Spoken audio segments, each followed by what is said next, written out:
Okay, so I'm not dead, and today's the day that I'm finally going to be reviewing the new J. Cole album, KOD, which stands for Killing Our Demons, Kids on Drugs, as long as you don't confuse it with King of Darkness. That was released by Tech Nine back in 2008. Now, a lot of people know that I'm a Tech Nine stan, so I'm not going to mention him at all anymore on this review. Because I do it on almost everyone, and I kind of need to find some more common ground with other artists before I start mentioning this man again. Anyway, J. Cole comes back with another major message that we all need to at least semi-pay attention to. And that is basically what the cover is saying. This album is no way glorifying addiction. It's talking about addiction. The entire album addresses being addicted to something, some form, some shape of drug or a dependence on some drug. You need to find a way to get past it. That's exactly what he's saying with this record. You need to find some sort of way to get past it. Talk about it with someone that you feel a personal connection with. And if you don't, then you're going to be stuck in the abyss forever. Now, this album starts off with one of Cole's hardest hitting tracks, at least to me, to date, called KOD, which is the title track. And it's just Cole rapping. It's just him doing his thing. And he did his thing on a mumble rap beat. Not a lot of people can do that. There are a lot of people that just complain out here like, oh man, mumble rap's it's the worst. It's never gonna be the same. Hip hop's not the same anymore. It's dead. It's not dead. It's not dead. It's very alive, and a lot of people are still ignorant to the fact that hip hop is just, it's a thriving organism. And much like other musical genres, it has spawned itself into different categories. So technically, this is just hip-hop's crossbreeding at this point. Cross-pollination, whatever.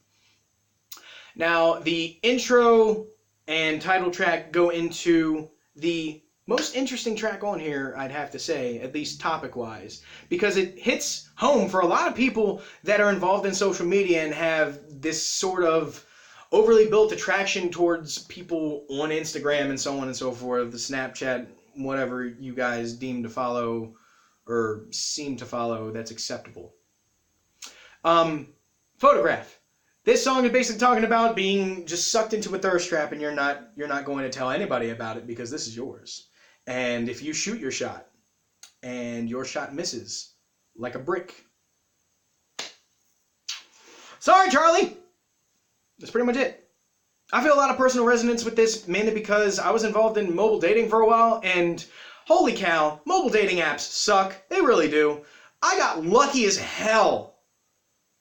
Dear God, I got lucky as hell with the girlfriend that I have now. Holy crap. It was like finding a diamond in the middle of just clear slime. You couldn't find anything else, and then you're stumbling amongst all this nasty shit, and then you feel this rough thing down there, and you're like, what the hell is that? You pick it up, it's a diamond. That's what I came across. I seriously don't deserve the person I have now. She is something else. It's great. I guess I took my shot and it worked. I don't know.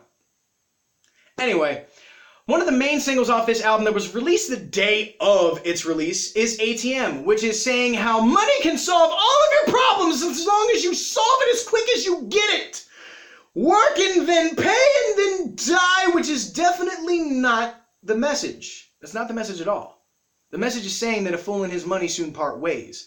And that phrase was taught to me by someone I should take the advice of more often. Honestly, it's one of the greatest pieces of information I've been given in my entire life. And hopefully, me saying it to someone out there can definitely help you tap into your potential. Because although you may be dealing with something that you're constantly dependent upon getting things or buying something that makes you feel good, maybe you save up and get one thing that helps you feel good. Because money can buy a little bit of happiness. But do it in small doses. Don't do it to the point where you become majorly addicted to it, you know? Another one of the lead singles off of here that released a music video, I believe yesterday, is called Kevin's Heart, which is a little conflicting with the fact that I was listening to it and I was like, oh, this is about overcoming being just, oh man, you were totally like quitting and trying to avoid becoming, a relapse victim. And then it goes to the Kevin Hart situation that happened a few months ago, and I have no idea how to take the song. I really don't, because it's like right over here, and there's the meaning that I have, and then it's like right over here with the Kevin Hart thing. It doesn't add up, so it kind of mentally conflicts with it. So I don't know where to go with it, but my personal listening has directed me towards the being involved with trying to escape a relapse, and it's really difficult because anything could trigger you wanting to go back to said thing you were addicted to. Another one of the songs on here, it was the most awkward song on here, I'd have to say, is called Motivate, which is basically just the faux inspiration that most mumble rappers put on there, because if you talk about all these fancy things that you can buy with your money, then in turn you will be able to inspire other people to get those fancy things with their, I guess, hard work. I don't know. I really don't know. But not everybody can become a rapper. Not everybody can successfully become a rapper. Anybody can be a rapper. Anybody can become a rapper, but not everybody can be successful at it.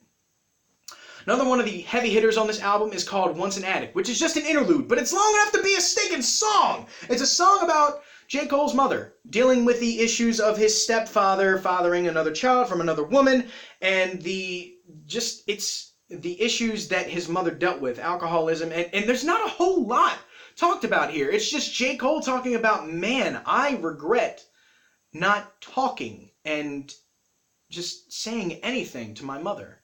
I should have done something more instead of run away. Because he knew that she was going through something, and he was like, nope, not dealing with it. Not my problem. And he should have helped, and he didn't. He chose not to. And, that doesn't really take away the love that he has for his mother. It's not as apparent, because it's like, oh man, I could have helped her. But oh man, that song hit real hard. The outro of this album is called Window Pane, which talks about this little girl that, or at least the intro of the song talks about this little girl that saw her brother get shot in the face, which, a lot of people can, at least in crime-stricken areas, relate to that. Because there are so many people that die on a daily basis, and then you talk about trying to get to the point of successful that you see your idols be. And it's taken away like that for some people, all because of them being either affiliated or just being in the crossfire. It could happen anywhere. Another one of the things that J. Cole mentions on this song is how his messages mainly go in one ear and out the other.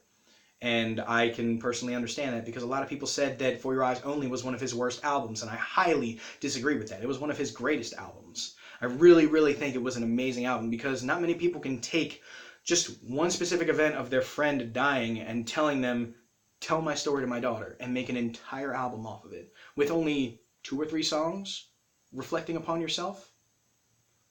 Dude, that's awesome. That's amazing. It's a concept. It's great. That album's a classic. And as many people say it now,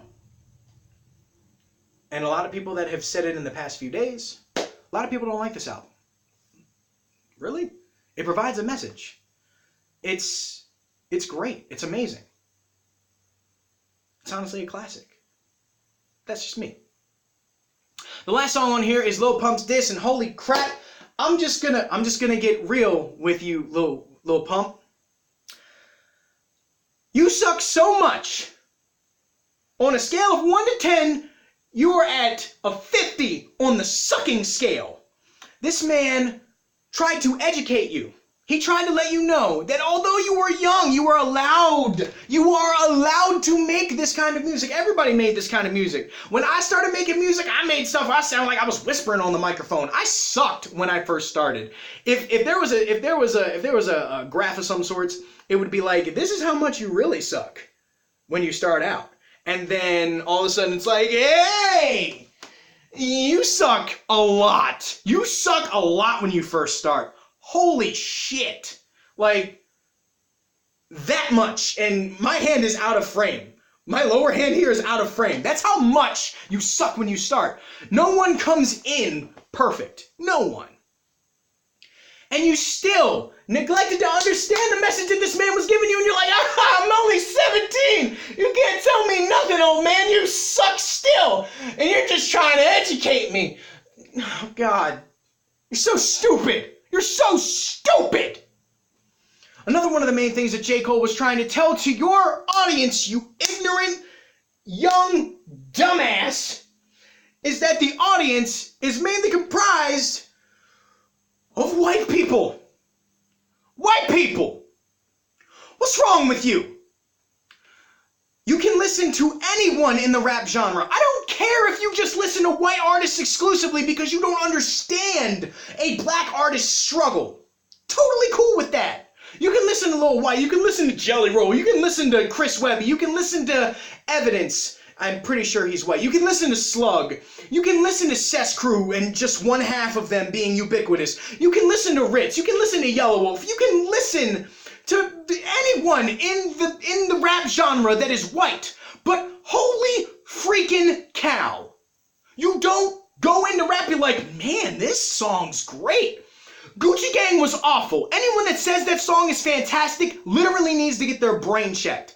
Because it's the same word for 2 minutes. It's the same word for 2 minutes. You literally just hear this man say one word. One set of words. It's bad. It's really bad. And this isn't the life that everyone lives as a rap star. There are a lot of people that go through struggles. Listen to Forever Is a Mighty Long Time. That man goes through so much struggle. Big Crit goes through so much shit. Listen to Whether or Not by Evidence. Listen to Planet by Tech 9. Yeah, I know I said I was only going to say it once, but I said it again, damn it. Listen to anyone. Listen to Kendrick Lamar, To Pimp a Butterfly, as much as I don't like that album because it was too funky for me. It's just, you need to listen to people that have a greater impact than someone that's on the radio. I don't care if Lil Pump made that song because he was feeling himself and he wanted to go off lyrically. Dude, if that's the extent of your lyrical ability, you need to leave rap right the fuck now. You suck. And Cole's trying to let you down easy. He needs to let you know, man, you have time to grow. You can grow as an artist. And you just laughed it off. You literally spat in his face when he was trying to educate you on the matter of your lyrical ability because he knows that you have potential somewhere deep down in there, I think. So with that being said, I'm done ranting. I love this album. Front to back, I love this album. Honestly, it's one of the best I've heard from J. Cole. It's directly under For Your Eyes Only, in my opinion, and right in between where that is 2014 Forest Hills Drive. Hopefully, Cole continues to bring out the image of Nas that he definitely has. This man is this generation's Nas, and nobody gives him the credit that he needs. A lot of people give him the credit, but he needs to be given more. That's just me, though. So, outside of I think I had like a 3-minute rant on Lil Pump. I'm sorry, everybody. I needed to do it. With that being said, my name is Ethan, otherwise known as Two-Face. This is episode 22 of Claws. 22. It's so amazing. Tune in on Friday when I review, finally, the new Bones album, Augmented, which is a collab album with him and his producer, Catsup. And then on Monday, when I finally review the new Stevie Stone and JL of B Hood album, Contraband. Until then, I hope everybody has a fantastic week. And if you haven't listened to the J. Cole album, the link will be below in the description. That is all. See you guys later. Peace.